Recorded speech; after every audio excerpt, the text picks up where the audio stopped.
ได้บรรยากาศขนาดฝนตกฝนถล่มเมื่อฝ่าหอกเมื่อฝ่าพาตกเลยมาทีเดียวครบเลยคือหอดสมัยบวชใหม่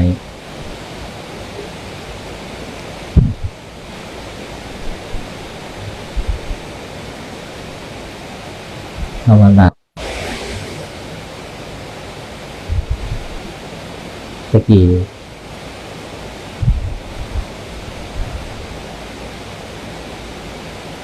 มันเป็นฝ่าฝนคือเดียวนี้บ่มีไฟเป็นอย่างเดียวพายใส่เลยท่านพายใกล้ๆดีกว่าเดิมภาพเลยเนาะเกี่ยวหลวงพ่อใหม่ว่าแก้วหลวงพ่อพุทธเมตตาว่าเขาสมัยเด็กฝ่าผ้าที่กันแต่ว่าฝ่าผ้าแหลงมันเหมือนฝ่าผ้าฝนเนี่ยนี่ทำไมบวชพรรษาที่วันบวช3-4 พรรษานี่นะจำบ่ได้ฝ่าผ้าแหลกฝ่าผ้ายำแหลกเดินจงกรมแล้วเดินจงกรมทำความเพียรเดินจงกรมนั่งสมาธินั่งอยู่ทั้งโขดหินสมาธิเดินจงกรมเมื่อคืนเดินจงกรมก็สิเศร้าไปนั่งสมาธิไม่เศร้านั่งสมาธิเศร้านั่งสมาธิไปก่อนประมาณ4-5 โมงเราจะไปพักผ่อน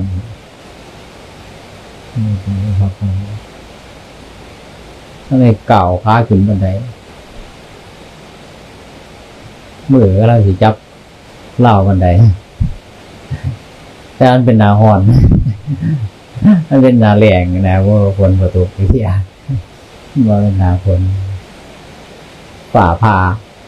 หอกฝ่าผ้าแหลงโตสันบัดอะไรว่าเป็นเลือดมันสิลุดเหนือดังออกไปพุ่งออกมาทั้งดอกว่าผ้าแหลงเปียแต่เมื่อส่งเปียนะมันส่งฝ่าหลั่นนะแต่ว่าหัวที่ว่ามันลงเสียฟองสั่นอยู่เบิดเลยเนี่ยนางบังช้าเลือดล่มแกลนต่ำกันตะพึดเลยแต่ว่าเป็นอย่างเนี่ยเป็นยืนอยู่ไหนก็ส่งตัวอยู่ไหน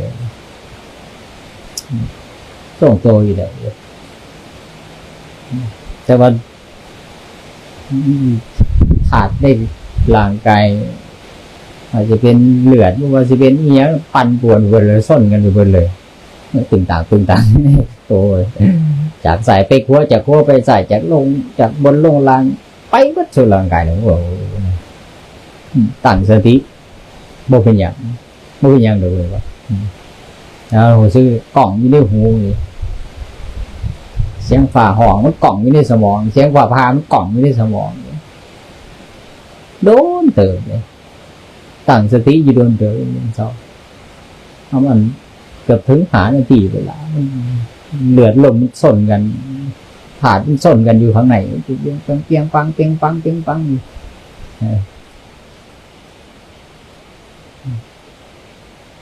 แต่ว่าบ่เป็นอย่างบ่ได้ตกใจบ่ได้อีโอ้แปลกเว้ยว่ะฝ่าพาเฮาบอกว่า ก็คิดอยู่ในใจนะคือว่ามันเป็นอุคหานิมิตเป็นนิมิตเสมือนจริงอย่างคิดแต่ว่ารู้สึกว่ามันเบาโตเบาสบายนั่นฟ้าผ่าแหลง2 เทื่อเลยเพราะมันเทื่อเดียวอีกเทื่อนึงเดินจงกรมคือกันหลังจากไปบิณฑบาตมาให้เดินจงกรมจัดอาหารสันตุบาตจัดอาหารเทอาหารใส่ข้าวแกงทุ้งจัดเรียบร้อยแล้วตอนที่สันก็ไปเดินจงกรมเดินจงกรมบิณฑบาตมาแล้วก็ประมาณ2 โมงเดินจงกรมเดินไปจนถึงเวลา4 โมงกว่าเกือบ5 โมงเวลาเก่าหั่นล่ะไปพอแล้วเว้ยว่า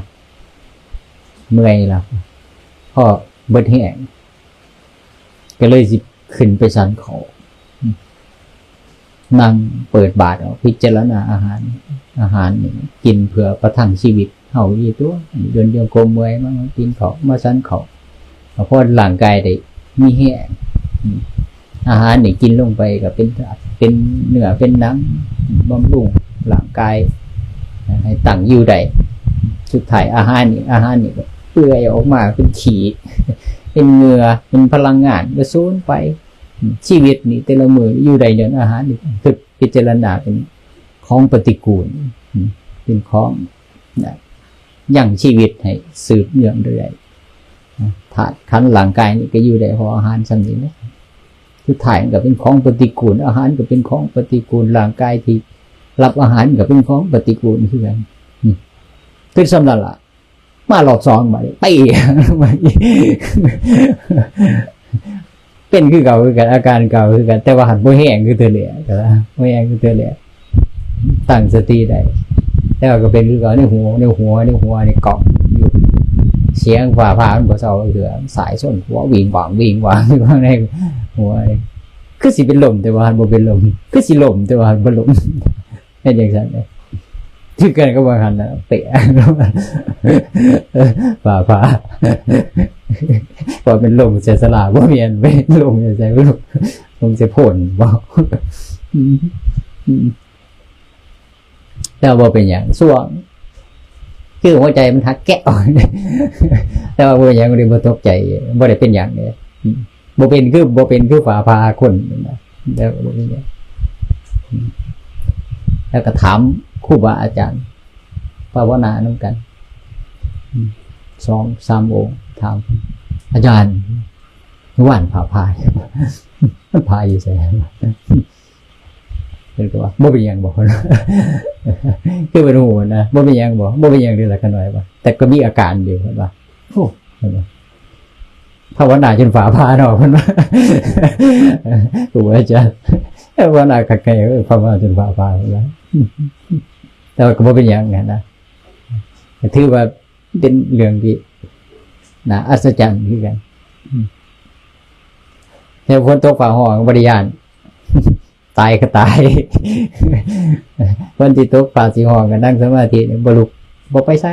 สร้างหัวมันว่าเปียกกับเปียกพาให้มันตายไว้มันถ้ามันสิตายอีดีเฮาย้าน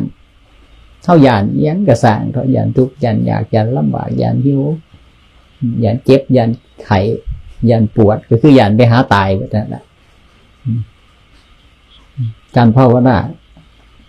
การสิเบิดความทุกข์มันก็อยู่ฝากตายให้ละคือครูบาอาจารย์คนว่าถ้ายังยันอยู่มันก็ต้องเกิดมันก็ต้องมีการผัดผ่านแต่ว่าถ้าเขาบ่ยันเขาฝึกให้บ่ยันฝึกให้มีความอดทนมันสิบ่มีคำว่าผัดผ่าความสูญเสียมันสิบ่มีบ่ตายแล้วผ่านอุปสรรค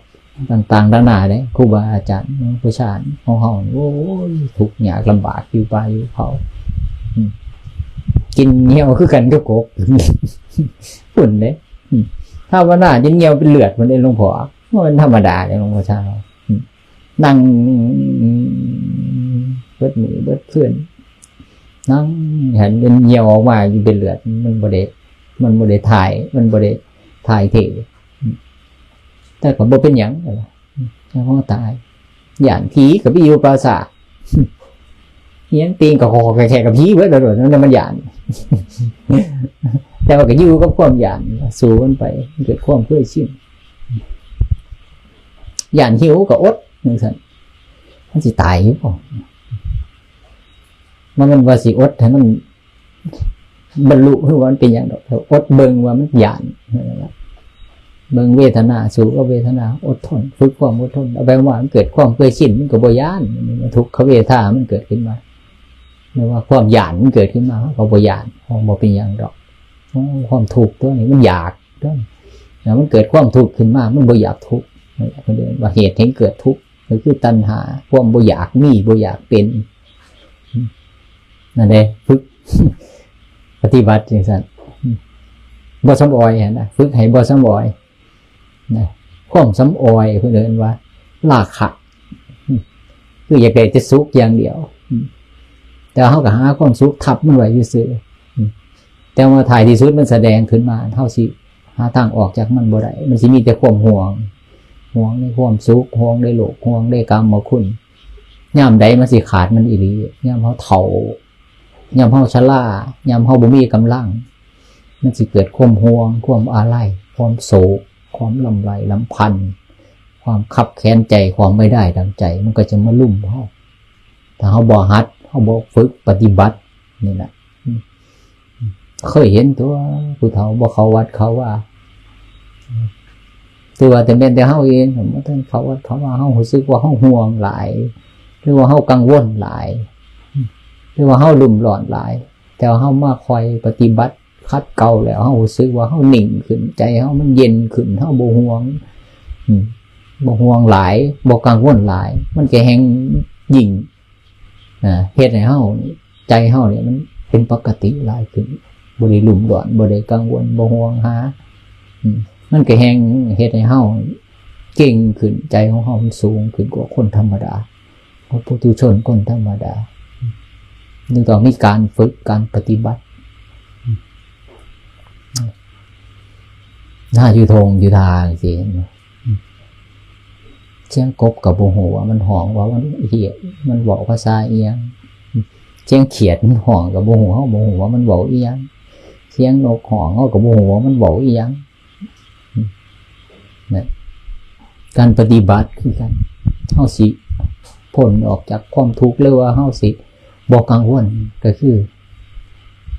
โบโหล่ะเฮ็ดจิตให้มันโบโหบ่แม่นว่าปึกเนี่ยโบโหคือบ่ไปใส่ใจมันนะถึงเฮาสิอยากโหว่าสิกบมันเว้ากันจังได๋คุยกันจังได๋มันก็บ่โหจังซั่นนะแต่ว่าคนเฮามันหัดหลงภาษาหลงสมมุติหลงสัญญาหลงสมมุติหลงสัญญาหลงสมมุติว่าจังซั่นเป็นจังซี่มันจังซั่นภาษาซื้อกันหลงสมมุติมันก็เลยเกิดความสำคัญขึ้นพอมันหูภาษาเอื่นว่าสัญญาความจำได้มาอยู่แต่ว่าถ้าเฮาบ่ฮู้คือกันเฮากับได้ยินเสียงกบเสียงเขียดนี่มันบ่ฮู้เฮาอย่างฮู้ปานใดเฮาก็บ่ฮู้มันเข้าก็เลยบ่ใส่ใจว่ามันสิเว้าอีหยังก็สร้างมันสิคุยกันอีหยังก็สร้างมันมันสิเอิ้นหาผู้ใดก็สร้างมันเสียงแค่นั้นเสียงกบธรรมชาติ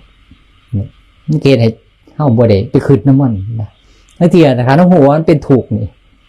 เฮาก็สิบ่ทุกข์นำมันบ่อีทั้งเทื่อมันห้องด้วยความไม่ทุกข์ว้ายหิวแต่เป็นหูภาษามันนั่นนะว่าต่อปีนึงสิโผล่ออกมาจากขี้ดินเท่านึงสิบ่หิวมันอยู่ที่ละ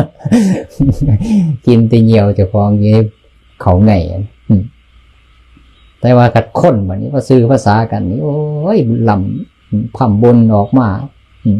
เป็นทุกข์เฮาบ่ทุกข์เฮาได้ยินก็เป็นทุกข์คือกันนะก็เข้าถึงว่าความทุกข์ความหิวความทุกข์ความอยากความบ่มีความพัดภาคจากของรักของเจริญใจทั้งหลายทั้งปวงเอามาโอดโอยใส่กันแล้วโอ้ยทุกข์เพราะภาษาทุกข์เพราะสมมุติบัญญัติอันที่จริงบ่มีอีหยังชีวิตของเฮาสิคิดไปปานใดสิทุกข์ปานใดก็สร้าง ชีวิตมันก็ยังอยู่คือเก่าสิกังวลปานใดก็สร้างมื้ออื่นก็เป็นคือเก่าซ้ำมื้อนี้คือเก่า แต่ว่าคันไปยึดมันก็ยิ่งทุกข์แฮงนะแต่ว่าเฮาแนมมึงความเป็นจริงว่าโลกนี้มันเป็นจังซี่แหละบ่มีหยังหลายดอกสิอยากปานใดสิคิดปานใดก็สร้างมันก็ซ้ำนี้มื้อนี้ก็คือกันมื้ออื่นก็คือกันนะเอาง่ายๆซะตราบใดที่ยังมีลมหายใจอยู่บ่ตายตราบใดยังสิมีข้าวกินอยู่อดมื้อกินมื้อก็บ่ตายคือกันนะแต่ว่าความทุกข์ความพัดภาคความบ่ได้ดังใจมันเฮ็ดให้เฮารู้สึกว่ามันสิตายนะเป็นจังซั่นคือกันมันย้านนั่นแหละคือความเยื่อใยอาสวะเครื่องมักดองหรือว่าสิ่งที่ทำให้จิตของเราไหลไปกระแสจิตมันไหลไปสำคัญมันหมายก็เลยเป็นทุกข์แต่ถ้าเราล้างสมมติออกโอ้ยคือสมมติในสัญญาในความทรงจำความจำได้ไม่รู้จำได้นี่นะแต่มาถึงบอกรู้ว่ามันจำได้ให้เฮาหูให้เฮาเฮียนหูเขาว่าจำได้นี่มันเกิดมาจากไหนมันยังจำได้ตอนเฮาเป็นเด็กหน่อยเป็นทารกเฮาจำอย่างใดเนี่ยจำบ่ได้แต่ว่าความจำได้นี่มันเกิดขึ้นมาจากความเคยชินหรือว่าทำสิ่งนั้นบ่อยๆได้ยินสิ่งนั้นบ่อยๆเห็นสิ่งนั้นบ่อยๆซื่อได้แต่ว่ามันบ่มีอยู่จริงเลยมันเกิดขึ้นมาจากการเรียนรู้ซื่อมันเคยชินมันจึงจำได้กินมันแสบรสกินดูๆของหัวมันแสบนี่คือสุขจากกลิ่นได้รับรสสุขจากตาเห็นรูปสุขจากหูได้ยินเสียงความสุขมันเกิดขึ้นจากผัสสะที่มันเกิดบ่อยๆมันก็จำได้มันแยกแยะอันนี้สุขอันนี้ทุกข์แม้แต่สุขทุกข์นี่คือกันมันก็เป็นสมมติซื่อกินแบบบ่สุขมันก็อยู่ได้คือเขาได้ คือกินเนี่ยมันบ่แซ่บแต่ว่ามันมีประโยชน์เขานี่กินซื่อบ่แซ่บแต่ว่าคันว่าตายมาเมื่อกินเขาซื่อกับชีวิตก็อยู่ได้คือเขากินเขาไปจนหัวอ่อนมึนเบิดลมหายใจก็ยังอยู่ได้คือเขาอ่ะนะนั่นเป็นอย่างนั้นนะแต่เมื่อมันเกิดบ่อยๆมันก็เลยแยกแยะเมื่อแยกแยะมันก็เลยสำคัญหมายหมายปรุงแต่งนะมันเป็นอย่างนั้นอันที่จริงไม่มีอย่างใดชีวิตการสิพ้นออกจากความทุกข์พ้นออกจากโลกเพราะว่าจิตมันสูงกว่าโลกนี่เราถึงต้องมาเห็นสมมติความเป็นจริงสมมติมาเห็นสมมติมันก็เห็นความเป็นจริงสมมติว่ามันสมมติตัวทุกสิ่งทุกอย่างเนี่ยแต่ตอนห้องมาเกิดมันมีอย่างไรนางมังสาก็เป็นสมมติขึ้นกันถาดมันสร้างขึ้นมาถาดดินถาดน้ำถาดลมถาดไฟมันสร้างขึ้นมาให้เป็นเนื้อหนังให้เป็นกระดูกจะเป็นความเป็นจริงของมันก็คือถาดเป็นถาดเป็นเลือดเป็นน้ำเป็นดินเป็นลมเป็นไฟไปแต่เกิดมาก็บ่มีอย่างนี่คือก่อนเลือดก่อนเดียวซื่อกินเลือด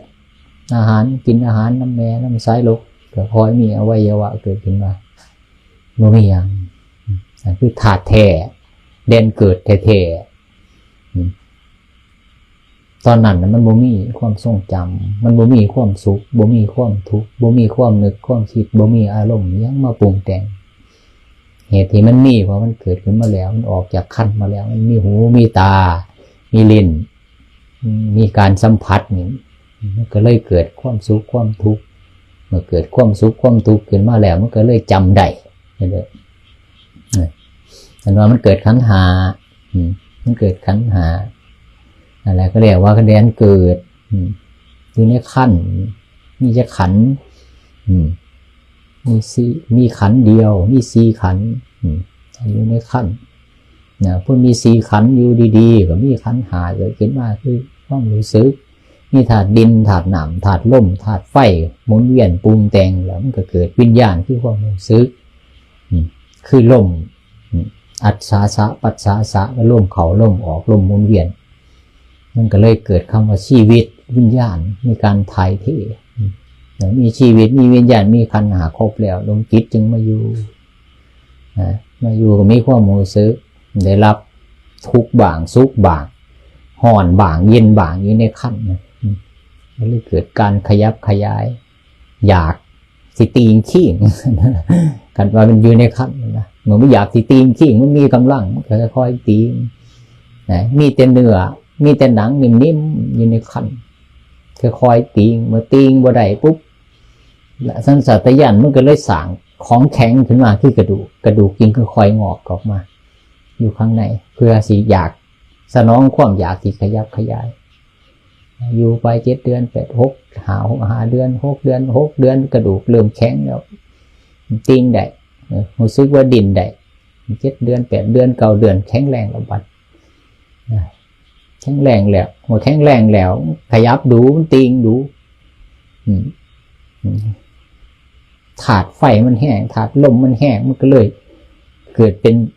หายใจเองบ้านอย่างมันถาดมันแปรปรวนแห้งนะมันสีหายใจทั้งแง่ทั้งสะดือทั้งแง่บ่ได้ก็เลยต้องหายใจเองหายใจเองที่สุดผ่านแปรปรวนที่สุดมันห่อนที่สุดมันก็เลยต้องคลอดออกมา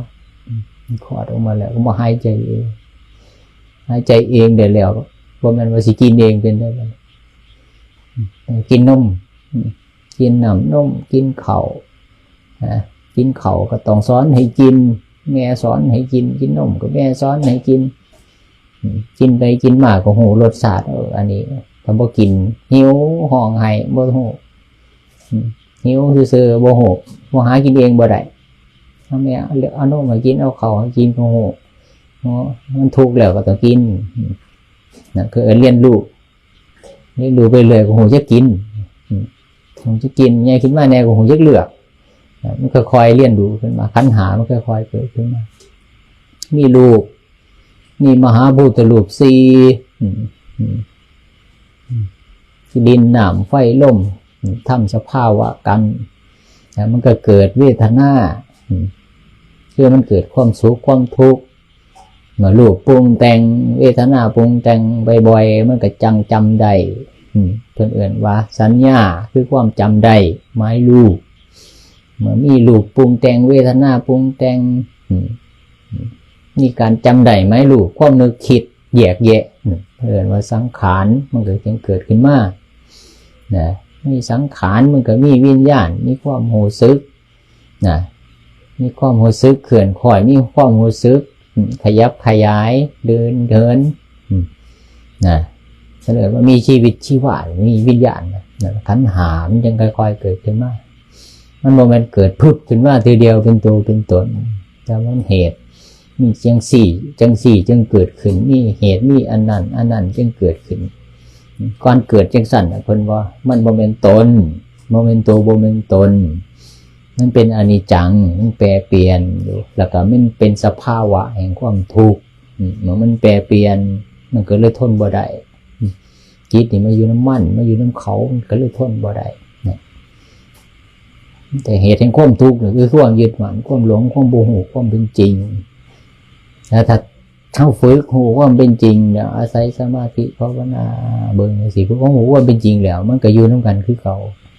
แต่ว่าจิตของเฮามันสิบริสุทธิ์มันสิบ่มีความมั่วหมองเมื่อทุกข์เกิดขึ้น